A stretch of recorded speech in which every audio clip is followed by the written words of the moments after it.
وبركاته. إلا حضرة النبي المصطفى رسول الله محمد صلى الله عليه وسلم وعلى آله وولده وذريته وصحابته والنبيين التابعين ومن رضي الله سبحانه وتعالى الجيلاني. الفاتحة. أعوذ بالله من الشيطان الرجيم. بسم الله الرحمن الرحيم. الحمد لله رب العالمين الرحمن الرحيم مالك يوم الدين. إياك نعبد وإياك نستعين اهدنا الصراط المستقيم صراط الذين أنعمت عليهم غير المغضوب عليهم ولا الضالين. رب اغفر لي ولوالدي وللمؤمنين آمين. Kusalah lagi guru kami yaitu Bapak Kiai Haji Ganjar Masudi wal Makhluk Bapak Ustadz Yunadi Sudarmo Pintar Makarya Al-Fatihah. A'udzubillahi minasyaitonir rajim. Bismillahirrahmanirrahim.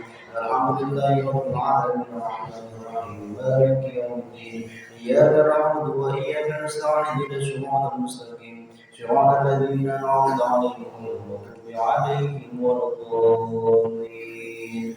Rabbi ighfir li والمؤمنين آمين. ثم إيمان واحد جميع المسلمين والمسلمات والمؤمنين والمؤمنات وصل في جسد الرسول يا اللهم اغفر لهم وارحمهم وعافهم وارحمهم. الفاتحة. أعوذ بالله من الشيطان الرجيم. بسم الله الرحمن الرحيم. الحمد لله رب العالمين الرحمن الرحيم مالك يوم الدين. إياك نعبد وإياك نستعين اهدنا الصراط المستقيم صراط الذين أنعمت عليهم غير المغضوب عليهم ولا الضالين. رب اغفر لي ولوالدي وللمؤمنين آمين. وصلى الله عليه para jasa di desa bersuci berjaya. Allahumma billahu warhamhum wa'afihi wa'afihim. Al-Fatihah. A'udzu billahi minasy syaithanir rajim. Bismillahir rahmanir rahim. Alhamdulillahi rabbil alamin arrahmanir rahim maliki yaumiddin. Iyyaka na'budu wa iyyaka nasta'in ihdinas siratal mustaqim siratal ladzina an'amta 'alaihim ghairil maghdubi 'alaihim waladdallin. Rabbi ighfir li wa liwalidayya amin. Marilah kita doakan semoga desa Cibat Jaya, desa Bener ini senantiasa dapat diampuni Allah Subhanahu wa taala, dijadikan berbagai nikmat takwa kepada Allah Subhanahu wa taala, bertuhan Allah senantiasa sukses dunia serta akhiratnya, bagi dunia bagi akhiratnya, keluarga sakinah mawaddah warahmah, keturunan anak yang saleh. Al-Fatihah. A'udzu billahi minasy syaithanir rajim. Bismillahirrahmanirrahim. Alhamdulillahi rabbil alamin arrahmanir rahim maliki yaumiddin. إياك نعبد وإياك نستعين اهدنا الصراط المستقيم صراط الذين أنعمت عليهم غير المغضوب عليهم ولا الضالين. رب اغفر لي ولوالدي والمؤمنين آمين. Wabil khusus kepada para jemaah yang hadir pada kesempatan ini, semoga diri kita, keluarga kita, anak kita, orang tua kita, saudara kita dimanapun berada yang jauh maupun yang dekat, semoga senantiasa dalam perlindungan Allah Subhanahu wa taala, senantiasa diberikan itu Allah Subhanahu wa taala kepada jalan yang lurus, jalan yang senantiasa bermanfaat dari Allah Subhanahu wa taala, sukses dunia dan akhiratnya, bahagia akhiratnya, bersakinah mawaddah warahmah, keturunan yang saleh. Al-Fatihah. A'udzu billahi minasy syaithanir rajim. Bismillahirrahmanirrahim. Alhamdulillahi rabbil alamin arrahmanir rahim maliki yaumiddin. Iyyaka na'budu wa iyyaka nasta'in ihdinas siratal mustaqim siratal ladzina an'amta 'alaihim ghairil maghdubi 'alaihim waladdallin. Rabbi ighfir li wa liwalidayya walil mu'minina amin. Alhamdulillahirabbil alamin. Alhamdulillahi ala ni'matil iman. Alhamdulillahi ala ni'matil Islam. Asyhadu an la ilaha illallah wa asyhadu anna Muhammadar Rasulullah. Allahumma shalli ala sayyidina Muhammad wa ala ali sayyidina Muhammad sallallahu alaihi wasallam. Secara hakikat yang namanya sholat itu adalah senantiasa hati ini wajah tu wajhiyah. Ini wajah tu wajhiyah, yaitu sesungguhnya aku hadapkan wajahku, maksudnya hati ini, roh ini Wajahtu wajhiya, aku hadapkan kepada wajahnya Allah. Artinya hati ini harus senantiasa menghadap kepada Allah Subhanahu wa taala. Itulah sejatinya sholat adalah hati mantap merasakan kepada Allah Subhanahu wa taala. Setiap gerakan itu kita ajarkan, kita belajar ketika kita sholat. Bagaimana kita bisa merasakan atau hati ini madhep kepada Allah ketika di luar sholat, kalau di dalam sholat saja kita belum bisa hati ini menghadap hanya kepada Allah. Sudah kita bahas minggu yang lalu terkait takbiratul ihram, yang dimana Allahu Akbar, usahakan ketika itu hati kita madhep kepada Allah. Hati kita merasakan adanya Allah, merasakan bahwa kita diawasi, minimal itu dulu. Kita diawasi, kita dilihat, kita dihidupkan oleh Allah, minimal itu dulu. Buang jauh-jauh terlebih dahulu ketika kita mau takbiratul ihram. Jangan kita bawa dulu, katakanlah pekerjaan. Jangan dibawa dulu katakanlah masakan dan sebagainya. Fokuslah hati dan pikiran kita ketika mengangkat tangan Allahu Akbar, yang kita tuju hanya kepada Allah. Ketika itu sudah dilakukan, maka khusyuk yang pertama itu sudah dapat kita peroleh. Maka yang namanya sholat khusyuk itu mulainya justru dari awal, bukan hanya ketika takbiratul ihram, tetapi ketika kita mau masuk ke masjid itu sudah harus khusyuk dulu. Maka Rasulullah mengajarkan agar kita khusyuk, maka pakaian harus bersih. Benar nggak Bu? Kalau pakaian nggak bersih, mana bisa hati kita khusyuk? Pasti risih, ya. Badan aja nggak khusyuk, apalagi hati. Maka Rasulullah mengajarkan pakaian harus dalam keadaan bersih. Bahkan dalam wudhu saja, ya, seperti yang sudah disampaikan Bapak Ustadz Abdul Syukur, itu sangat detail sekali. Artinya apa? Jangan sampai jasad kita ini terlewat sedikit pun yang tidak terbasuh oleh air. Itu merupakan rangkaian dari khusyuk sholat itu sendiri. Jadi khusyuk itu tidak hanya dari pada saat sholat, tapi pada saat persiapan mau sholat sudah harus khusyuk terlebih dahulu. Pakailah pakaian yang bersih, wudhulah yang tertib. Nah, sudah kita ajarkan pula ketika wudhu, hati juga harus ikut wudhu. Mungkin Bu Elsa kemarin nggak mengikuti ini ya, makanya saya flashback sekarang. Terus kemudian ketika hati wudhu, caranya bagaimana? Secara syariat ya kita lengkapi wudhu itu sesuai runtut, dari mencuci tangan dulu, niat membasuh mulut ya, sampai dengan membasuh kaki. Kemudian ketika kita membasuh mulut, usahakan hati berkata kepada Allah, sadari dosa mulut kita, ya Allah, abdi minta hampura atas segala dosa mulut abdi. Nah, dosa mulut itu yang terbanyak Bu. Bahkan kebanyakan dosa kita yang dilakukan itu melalui mulutnya. Kita sering melaksanakan ghibah, ya, membicarakan aib orang lain dan sebagainya. Itu teruslah kita minta ampun, tidak hanya minta ampun saja pada waktu berumur, tetapi hati berusaha tidak lagi melakukan yang demikianlah lagi. Jangan diulang lagi. Itulah rangkaian khusyuk. Ketika hati sudah khusyuk, ketika pakai pakaian khusyuk, ketika wudhu khusyuk, ya, dalam wudhu hati kita sudah nyambung kepada Allah. Caranya hati yang berbicara. Ketika kumur itu hatinya yang berbicara ya, jangan mulut yang berbicara. Waktu waktu kumur berbicara susah ya Bu ya. Saya bertanya, kira-kira itu sudahkah berusaha dilakukan? Sudah. Alhamdulillah. Ada yang belum. Mungkin lupa ya. Ada kalanya kita ingat, ada kalanya lu. Nggak apa-apa, memang gitu prosesnya. Wudhu tadi kok saya lupa. Hati saya belum diwuduin, cuman raga saya yang diwuduin. Yang dibasuh cuman tangan ya, kaki ya. Tetapi ternyata hati saya lupa tidak diistighfari atas segala dosa tangan, dosa kaki, ya, dosa kepala. Dosa kepala apa? Merasa paling pintar, paling benar, merasa paling hebat. Itu belum lupa, belum kita wudhui.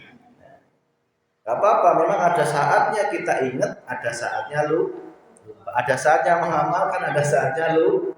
Itu butuh proses. Kadang Allah menempatkan kita ingat melakukan laku dohir ya batinnya. Kadang kita ingat dohirnya saja. Nanti ada saatnya jenengan sudah istiqomah, terus dilatih terus, maka istiqomah ya dohirnya wudu, ya batinnya juga ikut wudu. Maka apa dapat yang kita dapat? Ketika itu kita lakukan, sudah pasti Allah mengampuni dosa kita. Sudah pasti.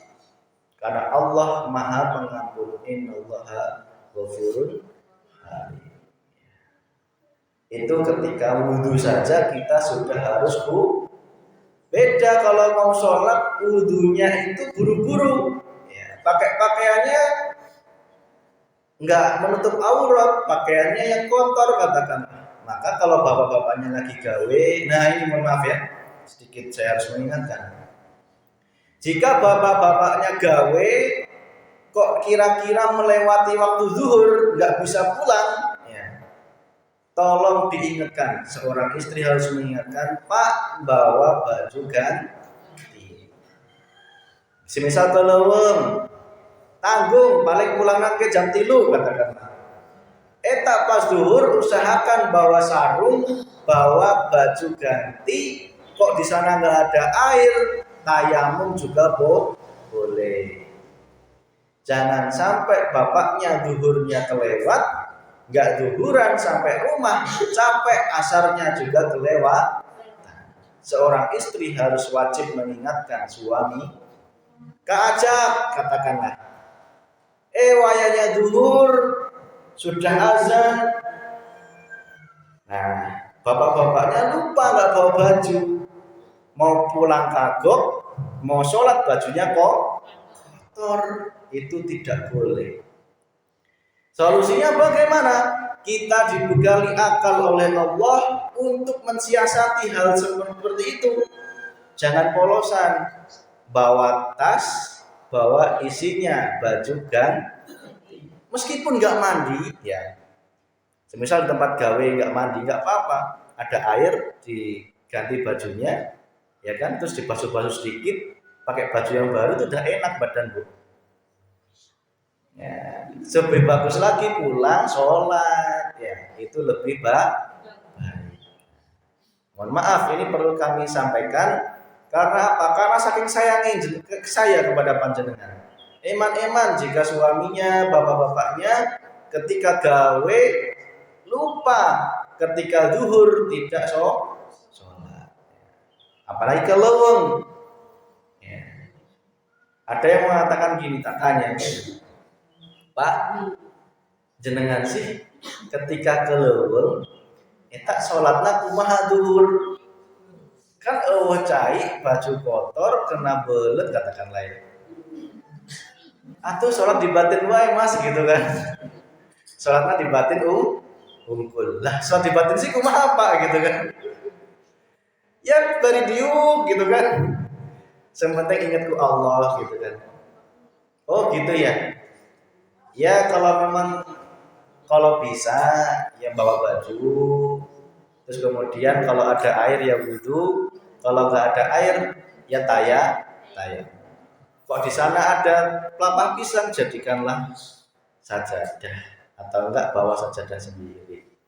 Itulah orang-orang yang senantiasa hatinya takut jika kita meninggalkan perintah dari Allah Subhanahu wa taala. Eman-eman ya Bu ya, kalau suaminya lupa sholat diingatkan ya Bu ya. Mohon maaf nggih. Terutama ini kalau mau kerja ya. Pak, bawa baju ganti ya. Kalau perlu dibawain ya. Ini dipaksa dibawa. Karena kalau nggak bawa baju ganti nanti pasti jadikan alasan untuk tidak pasti itu.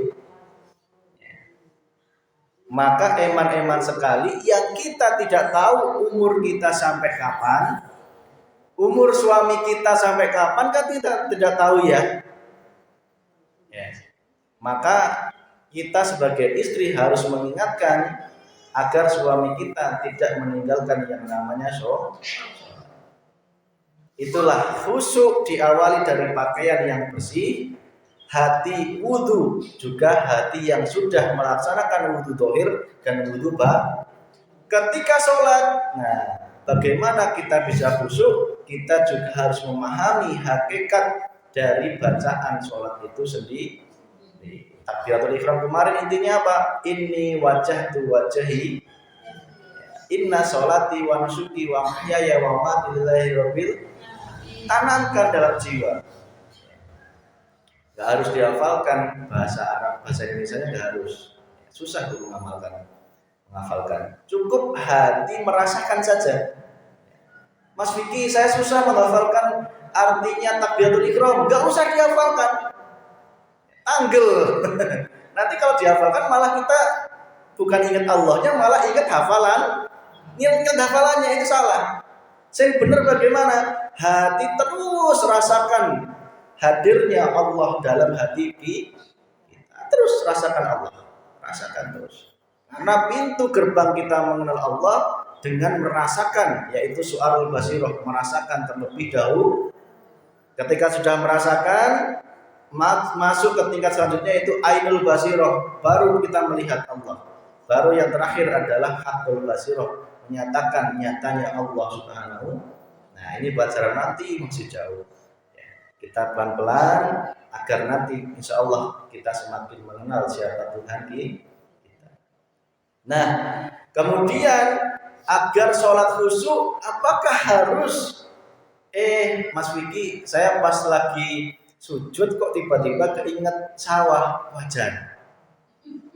Ya itu bukan itu yang dimaksud khusyuk. Khusyuk itu bukan tidak harus saya nggak inget-inget terlintas pasar toko, nggak apa-apa itu terlintas. Sulit Bu, kita manusiawi ya. Bahkan sekelas ulama pun belum tentu hatinya tidak mengingat-ingat tentang dunia. Pas lagi sujud ruku tiba-tiba ingat anak, ingat gawean, itu wajar. Lantas bagaimana agar hati menjadi khusyuk? Jadikanlah apa yang kita ingat itu endingnya yang kita ingat adalah Allah-nya. Caranya gitu. Contoh, saya kasih contoh. Ibu pas lagi tahajud, dari takbiratul ihram wis khusyuk, Allahu Akbar gitu kan. Wis gak inget dunya, wis gak inget anak, udah istri, gak inget utang, wis pokoknya pikiran wis nyambung ke Allah gitu kan ya. Sampai dengan sujud tiba-tiba lagi khusyuk-khusyuknya ada kucing gelodak meong gitu. Ingat ayat rendang, ayat dendeng yang lupa belum ditutup. Nah, kira-kira sholatnya diburu-buruin apa kembali khusyuk? Mesti diburu-buru untuk menyelamatkan rendang.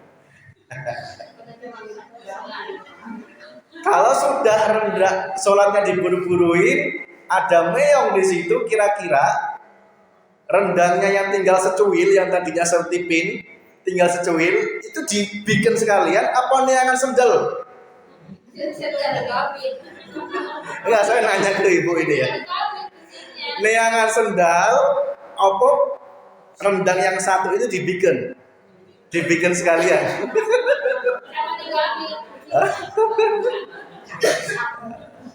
Itulah ya Bu ya. berarti sholatnya belum khusyuk, masih terpengaruh pikiran yang muncul sehingga membuat sholat kita terburu-buru. Yang benar bagaimana, Mas? Ketika sholat hati kita muncul godaan, tiba-tiba dengar suara meong, gelodak meong, ya. Agar khusyuk hati segera memegang zikir, ya. Oh, sing glodak-glodak di meong yaitu Allah. Ya, harus gitu, segera mengingat Allah. Meskipun munculnya kucing, endingnya harus segera mengingat Allah. Itu akhirnya sholatnya kembali khusyuk. Caranya gitu. Susah Bu kita menafikan biar gak kepikiran utang pas sholat, biar gak kepikiran anak nu kerjauh ya tanya. Susah, tetap kepikiran. Caranya gimana biar kita kembali khusyuk? Langsung kembalikan semua kepada Allah. Anak saya yang jauh di sana, yang jaga juga Allah. Akhirnya khusyuk kembali sholatnya, tidak terganggu hati yang ingat tentang dunia. Yang membuat glodak meong itu adalah Allah. Itulah. Jadi khusyuk itu bukan berarti kita menafikan atau berusaha tidak memikirkan dunia. Susah Bu, itu bukan gampang. Karena itu sudah menjadi sifatnya manusia. Terus lagi khusyuk, ya, tiba-tiba ayat bunyi HP. Hati harus segera, yang membunyikan HP itu adalah Allah. Ini ya sudah, nanti saya selesaikan sholat dulu, baru nanti saya pegang HP saya. Gitu caranya. Nah, sholat yang khusyuk itu hanya salah pada saat sholat. Lantas bagaimana secara hakikatnya agar khusyuknya sholat ini kita bawa ketika kita dalam kehidupan masyarakat? Nah, hakikat khusyuk adalah hati mantep kepada Allah, sehingga muaranya perbuatan keji dan mungkar dapat kita cegah. Nah, itu muaranya itu kan. Nah, ketika di kehidupan sehari-hari agar hati kita selalu khusyuk, caranya adalah itu tadi, lihatlah Allahnya dalam setiap apa. Dalam Al-Quran dikatakan, dimanapun kau menghadap, ya, disitulah wajah Allah. Al-Quran mengatakan seperti itu. Dimanapun kita menghadap, disitulah wajah Allah. Kekhusyuan dalam sholat harus kita bawa dalam kehidupan sehari-hari. Jangan hanya pada sholat. Artinya apa? Glodak meong aja hati kita kudu sadar bahwa itu yang menggerakkan Allah. Apalagi ketika dalam kehidupan sehari-hari, saya diuji sakit, saya diuji tidak enak badan. Segera lihatlah Allahnya yang memberikan sakit. Itulah yang namanya khusyuk dalam sholat secara hakikat dalam kehidupan sehari-hari. Kalau kita nggak khusyuk, pasti gini, ya Allah kok jahat-jahatin saya dikasih penyakit, ya.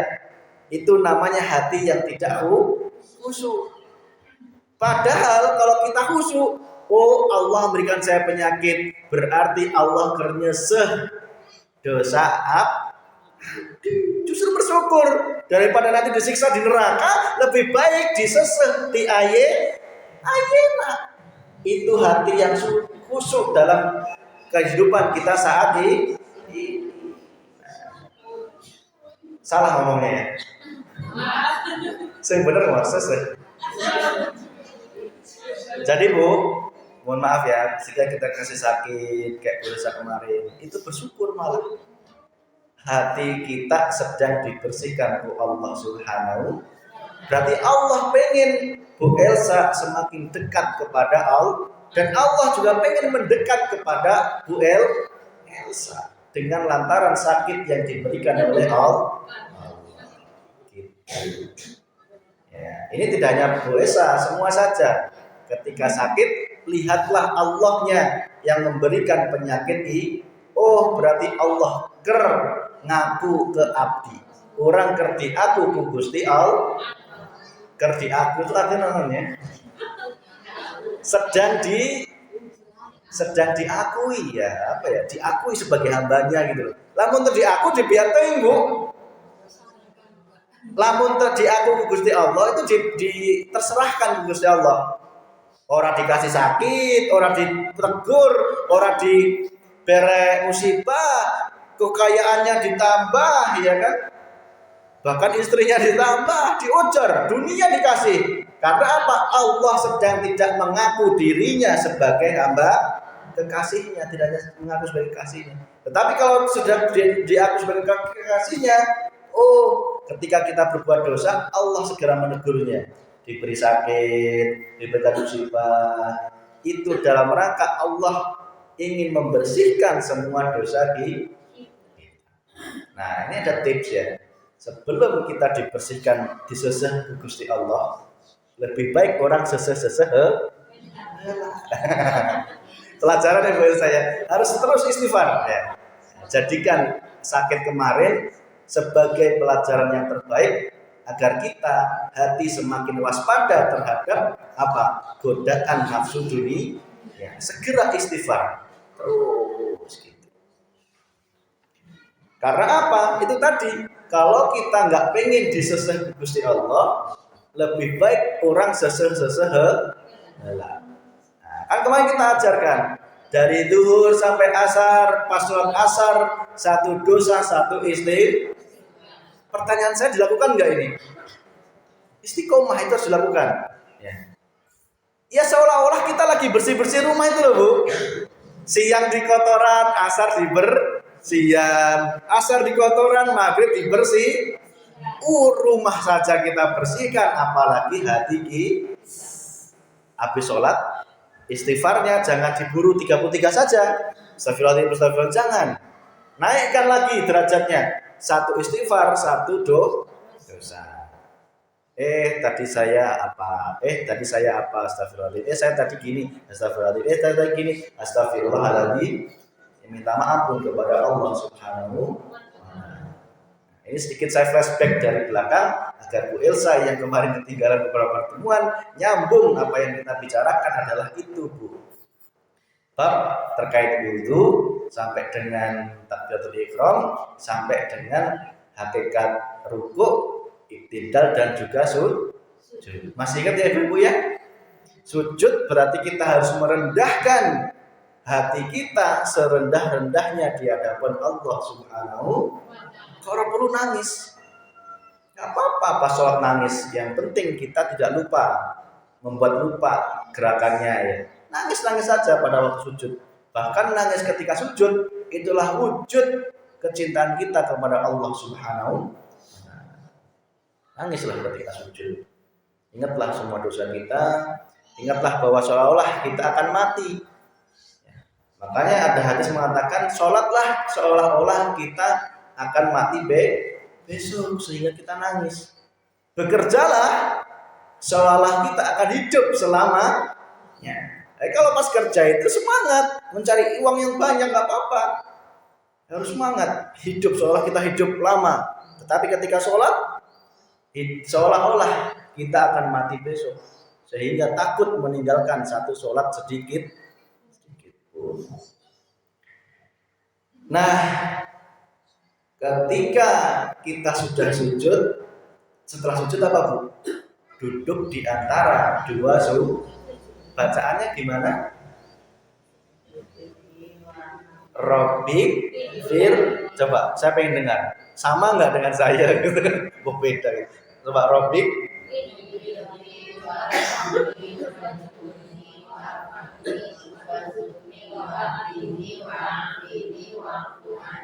Ya, sama. Ibu, kalau nggak bisa bacaannya, sholatnya tetap sah. Inde-inde, ya, yang inde can bisa baca anak semisal, meskipun bisa baca eta, sholatnya tetap sah. Yang penting bisa baca Al-Fatihah. Al-Fatihah pun kalau terpaksa nggak bisa, sholatnya pun tetap sah ketika hatinya merasa nyambung kepada Allah Subhanahu. Ya, Rabbik firli. Apa? Ya Rabbi, ya Tuhanku. Rob ya Robbi itu ya Tuhanku. Firli, ampunilah aku. Robbi firli, ya Tuhanku, ampunilah aku. Saudara kumaha itu? Robbi firli, saudara kumaha? Ya Tuhan abdi, ampunilah gitu bener. Saya nggak bisa sih. Warhamni ham, rahmat rohim. Nah, itu rahmatilah kan. Robbik firli, ya. Ampunilah bukan kami, ampunilah saya. Warhamni, sayangilah saya. Wajburni, cukupkanlah segala kekurangan saya. Coba diulang, Robbik firli apa? Ampunilah warhamni, ya, ham rohim, sayangi lah. Wajburni, cukupkanlah segala kekurangan saya. Maka usahakan kalau Robbik firli itu jangan buru-buru, itu doa. Robbik firli, rasakan ya Allah ampunilah, warhamni, sayangilah, wajburni, cukupkanlah. Nah, cukupkan itu luas Bu, cukupkan rezekinya, cukupkan amalnya, cukupkanlah kekurangannya apapun. Ya, itu namanya wajibur. Setelah itu apa? Warhamni wajiburni warfa. Fa itu tinggikan. Namun di asmaulna warfa darajatina, tinggikanlah derajat kan. Warfa, tinggikanlah derajat kan. Robbik firli, ya Allah ampunilah saya. Warhamni, sayangilah saya. Wajburni, cukupkanlah kekurangan saya. Warfa, tinggikanlah derajat saya. Yang dimaksud tingginya derajat itu bukan berarti kita terhormat di masyarakat, tidak. Bukan berarti kita semakin dipandang orang lain terhormat, tidak. Yang dimaksud ditinggikan derajat, kita semakin dekat dengan Sang Maha Pencipta yang ada di atas. Kita semakin tinggi sehingga semakin dekat dengan Allah Subhanahu. Itu yang dimaksud. Tinggikan derajat itu, derajat kita semakin baik di mata Allah Subhanahu. Warfa'ni apa? Wajburni, warfa'ni, warzuk, zuk rezeki. Warzukni, berilah rezeki kepada saya. Warzukni, rezeki. Warzukni, warfani warzukni, wahdini. Din itu petunjuk atau agama ya. Petunjuk ya, hudal din. Maka berilah petunjuk kepada saya. Wahdin, petunjuk, wahdini, petunjuk kepada saya. Wa'afini, ya, wa'afini, sehat. Sehatkanlah badan saya. Nah, ini biasa kalau misalnya lagi sakit, pas lagi duduk itu di atas sujud, doa itu layak khusyuk. Coba nanti nyambung ke Allah. Ketika ada muncul warfa, ya wa'afini tadi ya, sehatkanlah badan saya. Itu wa'afini, sehatkanlah. Wa'afini, wa'fuani, wa'fu itu maafkanlah dosa saya. Ya, itu doa yang lengkap Bu. Mas Vicky saya nggak hafal, nggak apa-apa. Yang penting maksudnya adalah kita sedang berdoa. Seolah-olah kita berdoa, Robbik firli, warhamni, kita ngemis kepada Allah. Terus rasa itu. Warhamni wajburni. Tapi kalau dihafalkan ya betul mudah sebenarnya. Robbik firli, ya Allah ampunilah saya. Ya. Terus langsung lanjut lagi, warhamni, ampuni, sayangilah saya. Terus apa? Coba. Wajburni, cukupkanlah kekurangan saya. Warfa, tinggikanlah derajat saya. Warfa'ni, warzuk, berilah rezeki kepada saya. Wahdin, petunjuk kepada saya. Nah, kalau kita nggak dikasih petunjuk sama Allah, bisakah kita berada di jalan yang lurus? Meskipun kita sholat hebat pun, tetapi belum tentu itu berada di jalan lurus. Kita ngajinya hebat pun belum tentu berada di jalan yang lurus. Kita sedekah sebanyak pun belum tentu itu berada di jalan yang lurus. Kalau tanpa petunjuk dari Allah Subhanahu. Bagaimana artinya petunjuk dalam jalan lurus? Artinya sedekahnya, sholatnya, zakatnya, puasanya itu semata-mata dari Allah, karena Allah dan hanya untuk Allah. Wa'afini, sehatkanlah badan saya. Wa'fu'ani, ampunilah, maafkanlah dosa saya. Itulah kenapa ketika kita duduk di antara dua sujud, itu hakikatnya adalah kita sedang berdoa kepada Allah Subhanahu. Coba saya dengar, coba diulang dari Robi Firly, coba ibu-ibu Robi Firly.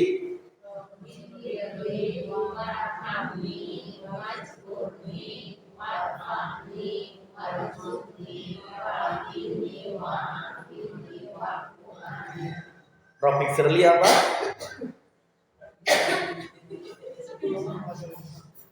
Fir, ampunilah warham, sayangi, wajbur, cukupkan, warzuk,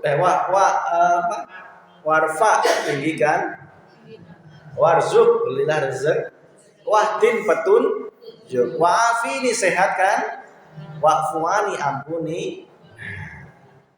Lengkap doa yang diberikan oleh Allah ketika kita sedang duduk di antara dua sujud. Nah, ini secara syariat saya koreksi. Ketika duduk di antara dua sujud, kaki harus ditekuk jempolnya, kaki harus ditekuk jempolnya. Jangan ditumpahkan di atas kaki sebelah kiri. Jadi kaki jempolnya yang kanan harus ditekuk. Jangan sampai nggak nekuk, jangan sampai dia unggulnya. Syukur-syukur bisa jejak dia, halus deh. Kalau enggak ya sebenarnya nekuklah jempolnya. Itu. Terus kemudian tangan jangan sampai melebihi dari tuur, jangan sampai kia. Tangan jangan sampai kia ya. Di atas kia nu rapih, nu halus kia. Kalau saya contohkan, maaf. Nah, kia tangan kia ya. Ulah kia siga jalma arek naon gitu. Ya. Kia nu rapih ya. Rapi, kaki sini ditekuk, nggih, ditekuk nih jempolnya ditekuk nih. Lamun asam urat tenan naon. Kalau dia sehat, asam urat, luka, kalau nggak ditekuk, nah itu berarti masih belum sesuai dengan syariat yang diajarkan Rasulullah.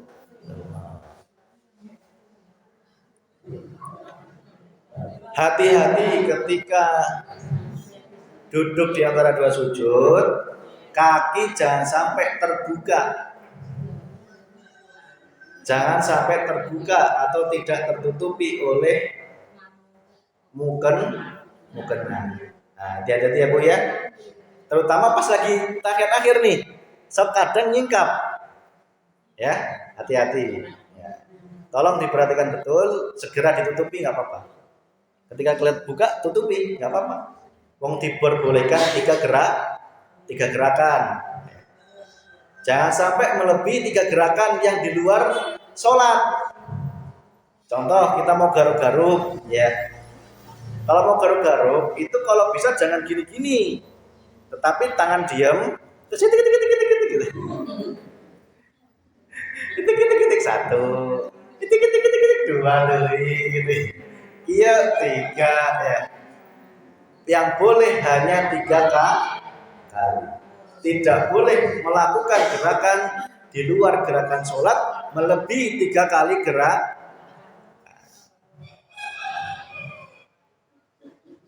Masih ada waktu, kita akhirkan sampai tahiyat akhir. Oh, duduk di antara sujud sudah paham ya? Gambarannya sudah tergambar ya? Ternyata itu doa kita kepada Allah. Resapi, syukur-syukur bisa menghafal tadi enak bu. Ya Allah, Rabbi firli, ya Allah ampunilah. Sekali-kali gitu, nggak harus Rabbi firli warhamni wajiburi. Sekali-kali gini, Rabbi firli, ya Allah ampunilah kami, warhamni sayangilah. Boleh? Hah? Cuma lamun sholat tahajud caranya. Kalau mampu mah ikuti. Kalau sholat tahajud nikmatilah saat-saat engkau sedang bercinta dengan Allah Subhanahu. Maka sholat sunnah itu dilama-lamakan tuh maksudnya di situ bu. Jangan cuma dilama-lamakan bacakannya Robbi firli warham, enggak. Itu sebagai latihan kita biar lama, maksudnya di hati juga ikut berkata seperti itu. Nah, kita masuk ke bab tahiyat. Awal sama akhir itu, kalau awal berhentinya di apa? Asyhadu alla ilaha illallah wa asyhadu anna Muhammadar Rasul. Sampai sholawat enggak? Berhentinya sampai mana? Tahiyat awal. Sampai sholawat kan ya? Ya. Allahumma sholli ala sayyidina Muhammad wa ala ali sayyidina Muhammad. Langsung berdiri. Ketika tahiyat awal, ya, kenapa kok kita disuruh begini? Ini adalah lambang tauhid. Kita suruh mengesahkan atau menomorsatukan atau hanya satu Tuhan kita, yaitu Allah Subhanahu. Ini lambang kita itu dijanji sama Allah. Makanya begininya itu ketika syahadat asyhadu la ilaha illallah wa asyhadu anna Muhammadar Rasul. Artinya apa? Tanamkan bahwa Tuhan kita hanya Allah Subhanahu wa taala. Dialah yang maha hidup, yang menghidupi kita semua. Bacaannya gimana? At-tahiyatul, segala kehormatan, mubarakatuh, segala keberkah, sholawatun, segala keselamatan, thayyibatul, segala kebaik, lillah, dari Allah, karena Allah dan untuk Allah. Lillah itu jangan cuma untuk Allah, tetapi dari Allah, karena Allah. Karena Allah dan untuk Allah. At-tahiyatul, segala kehormatan. Lamun aing tadi sorong mual datang. Eta lamana. Tahiyatnya belum jadi. Padahal kita selalu janji, at-tahiyatul ya Allah, segala kehormatan hanya milikmu. Tapi kenapa hati ketika nggak disorong, nggak disuruh mimpin yasinan, hati nggak mau lego? Lamun teu aing, kunaon deui kudu jauh-jauh teuing, ya kiai katakan. Hati muncul gendel. Itu ketika masih saya seperti itu, ya saya nggak mau nonton lain, cuma saya aja. Kalau hati saya masih muncul, lamun teu aing, berarti tahiyat saya belum jadi. Saya ulama, ya. Saya kiai, katakanlah. Saya ingin dihormati. Ketika nanti saya masuk majelis, ya, saya ingin dicium tangannya, ya, ingin ditempatkan di tempat yang paling depan dengan para pejabat. Itu namanya hati masih ingin dihormat. Dia mengambil pakaiannya Allah berupa kehormatan yang hanya milik Allah Subhanahu. Itu kalau enggak engkau lepaskan, bu, beban. Contoh, saya aja lah, saya mau kondangan. Dalam hati sudah terbesit, nanti saya dihormati. Saya ingin ditempatkan di tempat yang spesial di dalam rumah, yang di situ ada prasmanannya, ya sudah disiapkan, ya kan? Biasanya kalau tamu istimewa kan masukin ke rumah ya, dimasukin ke rumah ya kan, yang dia ruangan khusus kan ya, di situ sudah kita disediakan, nggak suruh ngambil sendiri maksudnya. Ketika saya dari rumah sudah membawa hati yang ingin dihormati, nyampe tempat undangan, ternyata tuan rumah yang menempatkan saya nyompot, disuruh duduk bukan di tempat yang VIP, disuruh duduknya di tempat yang paling nyom. Kira-kira hati bagaimana? Beban nggak? Beban, pasti akan pasti akan sebel ya. Nah, karena apa? Saya membawa beban pakaiannya Allah Subhanahu wa taala berupa ingin dihormati. Beda cerita ketika saya dari rumah lepas beban itu. Lepas, saya hanya makhluk Allah, saya nggak ingin dihormati, saya ingin dianggap seperti biasa saja layaknya manusia. Kalau nanti di sana ditempatkan mulia, ya nggak apa-apa, wong saya nggak ingin seperti itu. Ya jangan ditolak kalau memang seperti itu. Yang penting hati dari rumah jangan membawa sifat itu. Itu hanya akan menjadi beban. Saya diundang pengajian, saya nontonkan saya aja daripada orang lain ya. Dalam hati, nanti elok di amplopannya. Jauh-jauh ketimbang kata-kata. Elok di amplopan. Ketika saya sudah membawa tendensi seperti itu adalah suatu bebas kalau sudah kita lepas semua itu, Bu. Elok sih jamaahnya banyak, jangan-jangan cuma 2, 1, itu beban. Yang datang 1 maupun 10 maupun 1000 tidak ada masalahnya. Yang penting majelis tetap karena Allah Subhanahu. Hati kita harus seperti ini. Beban, Bu, ingin dihormati, dihargai, ingin dipuji. Karena itu pakainya Allah, nggak pantas kita pakai, itu nggak pantas. Ingin dipuji, ingin dihormati, ingin dihargai, ingin ditempatkan yang wah, ingin ya itu pakaiannya Allah, bukan pantas kita. Maka at-tahiyatul, segala kehormatan hanya untuk Allah. Nah, selama ini sadarkah kita sedang memakai pakaiannya Allah?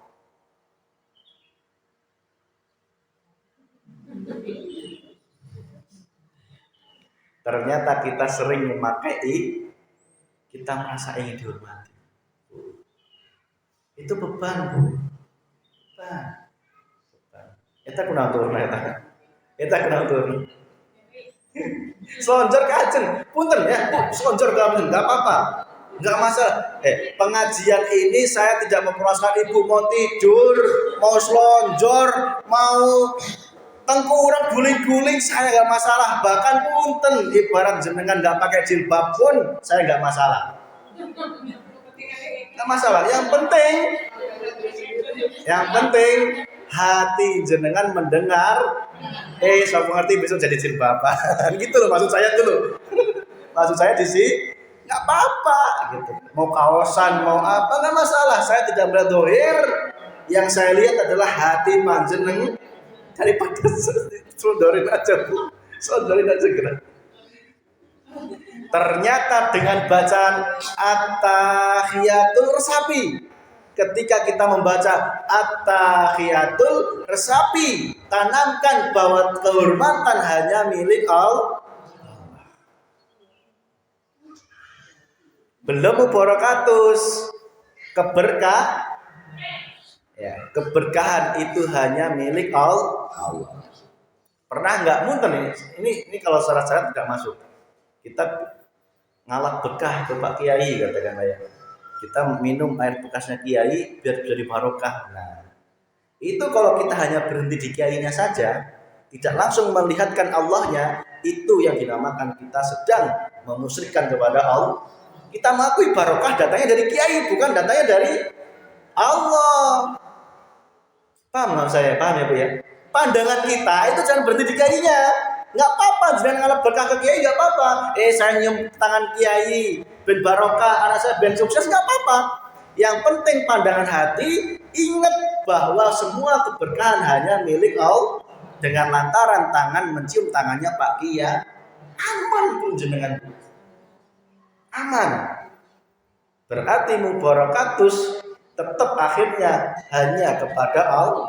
Sholawatut keselamatan. Nah, keselamatan itu hanya dari Allah, karena Allah dan untuk Allah. Saya bisa sembuh karena dokter. Nah, itu kalau kita hanya beli dokter saja, nggak ingat Allahnya yang menyembuhkan, yang menggerakkan dokter, yang memberikan ilmu ke dokter, yang menggerakkan hati kita untuk pergi dokter. Kalau hati nggak sadar itu, berarti kita sudah menganggap keselamatan kita datangnya dari dokter. Caranya gimana? Hati harus dipentokkan, sadar bahwa yang menyembuhkan, yang menggerakkan dokter, dan saya kata dokter, dan yang membuat obat itu sembuh, ya, itu adalah Allah Subhanahu. Itu baru dikatakan at-tahiyatul mubarakatus sholawatut kita jadi. Nah, saya kok rotok kenceng ini. Subhanallah. Gak apa-apa ya Bu ya? Masuk ya. Gak apa-apa ya. Ini penting banget saya tegaskan agar apa? Kita sama-sama belajar. Ya saya belajar, panjenengan juga belajar. Bahwa sing gawe slamet hirup ain etaknya Gusti Allah. Kok saya berobat pergi ke orang yang sepuh. Kok beneran sembuh? Apapun caranya. Ya. Entah dikasih minum, entah didoakan, ya. Yang penting hati jangan hanya berhenti di orang sepuh ini. Ya. Ingatlah yang menyembuhkan itu adalah tetap Allah Subhanahu. Itu kuncinya. Sehingga kita tidak menuhankan makhluk, tetapi tetap endingnya kita menuhankan Allah Subhanahu. Lamun tadi saya nggak ditolongan, mungkin aing keselakrat gitu ya. Makasih ya, mana yang keselamatin saya. Nggak apa-apa mulut seperti itu. Yang penting hati mengatakan, alhamdulillah ya Allah, engkau menyelamatkan saya. Itulah hati orang-orang yang bermakrifat, mengenal siapa Allahnya. Bisa diterima ya Bu ya? Sadari, yakini, masuk ke dalam hati bahwa tahiyat, apa tahiyat tadi? At-tahiyat apa? At-tahiyat apa tadi? Mubarakat apa? Keberkah. Sholawat apa? Keselamatan. Thayyibah, kebaik. Hanya karena Allah, untuk Allah dan untuk Allah. Kebaikan itu hanya dari Allah, karena Allah dan untuk Allah. Adakah berarti kebaikan dari kita? Tidak ada jawaban. Karena semua kebaikan datangnya dari Allah, karena Allah dan untuk Allah. Lantas adakah kebaikan dari kita? Tidak ada. Hati harus mengakui segala kebaikan yang kita lakukan itu karena semata-mata karunia atau pemberian dari Allah. Untuk bisa kita agung-agungkan, nggak bisa. Anggap diceritakan deh, ya, nggak bisa. Karena apa? Sejatinya kita tidak melakukan kebaikan. Semua itu semata-mata hanya pemberian atau karunia dari Allah. Lamun teu aing, nah itu berarti masih menganggap kebaikan dari saya. Lamun teu aing nyumbang oleh kampung 5 juta mual habis gak gitu. Itu berarti dalam hatinya masih mengaku kebaikan datang dari dirinya kan menjadi Tuhan, menjadi Allah dirinya akhirnya merasa menjadi Tuhan berkuasa sih. Ya betul nggak Bu? Aku bang hebat. Nah itu yang akhirnya muncul. Tetapi beda ketika saya bisa nyumbang yang sabar seperaha taketi Allah ke beda lamun hati ditanamkan seperti itu. Beda nggak Bu? Beda. Muaranya tidak akan sombong, justru akan semakin takut untuk mengakui bahwa kebaikan itu datangnya dari kita. thayyibatul lillah. Masuk ya Bu ya? At-tahiyatul mubarakatus sholawatut thayyibatul lillah. Masih 15 menit, saya selesaikan sampai tahiyat dan rampung sisan. Assalamu alayka ayuhan nabiyyu wa rahmatullahi wa barakatuh. Itu diucapkan ketika Rasulullah Mi'raj. Naik sampai Sidratul Muntaha, langit sab 1, sab 2, sab 3, sab 4, sab 5, sab 6, sab 7, Sidratul Muntaha di Mustawa, di Sidratul Muntaha Rasulullah berjumpa dengan Allah Subhanahu. Rasulullah mengatakan Assalamualaikum ayuhan Rasulullah Allah Assalamualaikum gimana? Assalamualaikum ayuhan nabi wa rahmatullahi wa barakatuh. Allah menyambut Rasulullah mengucapkan itu. Ketika Rasulullah datang bersama Buraq parkir di langit sab 7, malaikat Jibril juga parkir di sab 7. Rasulullah menghadap Allah, disambut oleh Allah. Assalamualaikum ayuhan nabi wa rahmatullahi wa barakatuh. Keselamatan bagimu wahai baginda Rasulullah Muhammad sallallahu alaihi. Allah memberikan jaminan keselamatan bagi Rasulullah. Namun lantas bagaimana? Rasulullah dengan hatinya yang rendah hati mengatakan Assalamualaikum wa ala ibadillahi sholihin. Tidak ya Allah, keselamatan juga Assalamualaikum wa ala atas ibadillahi sholihin bagi hamba Allah yang soleh. Berarti orang-orang yang soleh, hamba Allah yang soleh juga kebagian keselamatan dari Allah Subhanahu.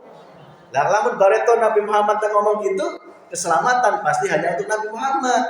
Tetapi Rasulullah akhlaknya sangat terpuji. Rasulullah mengatakan Assalamualaikum wa ala ibadillahi. Keselamatan juga bagi orang-orang muslim. Ibadillahi sholihin, orang soleh yang berhamba Allah, menjadi hamba Allah. Ibadillah, hamba Allah, sholihin yang soleh. Kunci keselamatan yang tadi ngibadillahi sholih, hamba Allah yang soleh. Hamba Allah, sudahkah kita jadi hamba Allah? Apa masih hamba anak, hamba harta, hamba nafsu, hamba tahta? Nah, hamba Allah meskipun masih ayah hamba kajen saat ketik kita singkir, apa prosesnya Bu. Lamun nyesel itu malah nggak bisa, mau langsung bersih semua kan nggak bisa. Sati-sati gitu Lin. Ya lama-lama bersih Kak. Hamba Allah yang soleh. Soleh itu artinya dia selalu berbuat kebaikan, kebajikan. Nolong sesama, ya. Kemudian berbagi, sholat, zakat, puasa. Itulah perbuatan hati yang soleh. Wa ala ibadillahi sholihin. Terus kita apa? Syaratnya selanjutnya agar menjadi ibadillahi sholihin, hamba Allah yang soleh, syaratnya adalah asyhadu alla wa asyhadu anna Muhammadar Rasul. Itu syaratnya hamba Allah yang soleh itu. Syaratnya selamat hamba Allah yang soleh. Syaratnya hamba Allah yang soleh, sahadate sing bener asyhadu alla ilaha illallah. Tidak ada, saya bersaksi tidak ada Tuhan selain Allah. Bersaksi itu juga harus membuktikan, tidak hanya jari ini, tetapi membuktikan, dibuktikan omongan kita bahwa betul-betul tidak ada Allah, tidak ada ilah, tidak ada Tuhan sesembahan, tidak ada yang kita mintai tolong, tidak ada yang menyelamatkan kita, tidak ada yang menyembuhkan kita, tidak ada yang memberikan kita rezeki kecuali Allah Subhanahu wa asyhadu anna Muhammadar Rasul. Sudah kita bahas itu. Terus habis itu Allahumma sholli ala Sayyidina Muhammad. Ya Allah, berilah keselamatan kepada Sayyidina Muhammad wa ala ali dan keluarganya Nabi Muhammad. Terus habis itu kama sholli ta'ala Sayyidina Ibrahim, dan keselamatan juga bagi Sayyidina Nabi Ibrahim wa ala ali dan keluarganya Nabi Ibrahim. itu keselamatan itu juga nyangkup doa kepada kita. Karena apa? Kalau kita menjadi hamba Allah yang soleh, kita bertauhid, berarti kita sudah menjadi keluarganya Nabi Muhammad dan keluarganya Nabi Ibrahim. Syaratnya apa? Kita bertauhid. Hanya nontangan minta nyembah kepada Allah Subhanahu, maka kita akan diberikan keselamatan, kita masuk keluarganya Nabi Ibrahim dan kita masuk ke keluarganya Nabi Agung Muhammad sallallahu alaihi fil alamina innaka hamidum fi di dalam fil alamina, dalam semua alam semesta, fil alamina, di dalam semua alam semesta, innaka hamid, sesungguhnya pujian majid yang mulia hanya bagi Allah Subhanahu. Endingnya semua alam semesta ini itu hanya merupakan pujian khusus hanya untuk Allah Subhanahu. Insya Allah hati kita akan semakin rontok, kesombongan, keangkuhan. Ada ibu-ibu yang kesini bawa motor, ada jalan kaki, sendalnya dibawa nggak? Ditinggal kan? Saya bawa motor juga tak taruh di luar. Tidak ada yang dibawa ke sini ya. Ada bawa mobil pun nggak ada yang dibawa ke sini. Untuk berjumpa Allah, harta tidak ada yang kita bisa bangga. Hanya terparkir Bu, ya. Sendal terparkir, ya. Motor terparkir, mobil terparkir. Sehingga apa? Ya sudah, lepas semua, kosongkan semua. Yang ada hanya perbuatannya Allah Subhanahu. Itulah terakhir sholat ditutup dengan salam, Assalamualaikum warahmatullahi wabarakatuh. Segala keselamatan bagimu, ya, wabarakatuh, keberkahan, wabarakatuh untuk saudara-saudaraku. Hadap kanan, hadap kiri. Artinya apa? Noleh kanan, noleh kiri. Entah hati kita kudu noleh. Ayat jalma, nuncan madang, ya, nuriku, kurang rezekina masih ibaratnya sangat butuhkan, ya kita harus salam. Jangan cuma pada saat sholat assalamualaikum, assalamualaikum ya. Tetapi hati kita belum noleh. Can oleh kiwa tengen. Eta jalma can kurangan, yang masih kurang, masih anak yatim piatu, fakir miskin, duafa, janda, anak terlantar, itulah yang harus kita santun. Terakhir kuncinya, tanamkan dalam hati ya Bu ya. Ingat-ingat sedekah, baik itu zakat, infak, sedekah, itu mampu mencegah 700 murkanya Allah. Nah, sedekah itu mampu mencegah 700 macam murkanya Allah Subhanahu. Ketika sakit, sedekah, perbanyak. Kalau nggak mau sakit, perbanyak sedekah. Yang tadinya Allah mau murka, nggak jadi. Sakitnya diberi sembuh. Yang tadinya mau kecelakaan, nggak jadi. Yang tadinya mau gagal panen, nggak jadi. Yang tadinya mau dibikin menjadi orang yang kufur, nggak jadi. Yang tadinya mau ditaruh di neraka, nggak jadi. Itulah murkanya Allah 700 akeh kan Bu? Sedekah mampu mencegah 700 macam murkanya Allah Subhanahu. Makanya ulah ayat perasaan gini, duit dibikin teh aing masih butuh. Nah, itu ulah sampai muncul perasaan seperti ini. Padahal duit dengan 25.000 kita keluarkan itu mampu menggadaikan 700 murkanya Allah yang enggak jadi diturunkan kepada kita. Dengan 25.000 katakanlah atau 10.000 enggak masalah, Allah enggak melihat besarnya Bu.